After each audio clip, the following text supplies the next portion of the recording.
হরে কৃষ্ণ।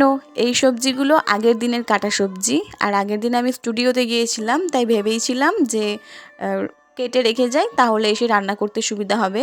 আর normally আমি কোথাও গেলে হয় রান্না করে রেখে যাই, বেশিরভাগটা রান্না করে রেখেই যাই, তবে ভেবেছিলাম যে কেটে রেখে যাব, এসে করব।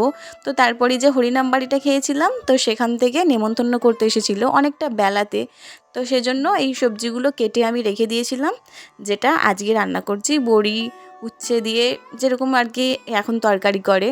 আর এই সজনে ফুলগুলো, এই যে এইগুলো আজকের কুড়ানো টাটকা ফুল, আর এইগুলো হচ্ছে দুদিন আগের ফ্রিজে রেখে দিয়েছিলাম। তো এগুলো আমি এখন ওই সর্ষে ফোড়ন দিয়ে এগুলো ভাজবো। তো পাত সাজানো আজকে নাই দেখাতে পারি। এই গাছগুলো দেখো কত কুঁড়ি এসেছে, ফুল হলে দারুণ লাগে দেখতে।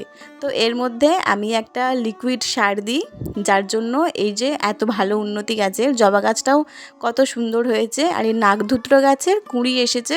কীরকম ফুল ফুটবে জানি না, ততক্ষণ অপেক্ষা করতে হবে। তো ভালো থেকো, রাধে রাধে।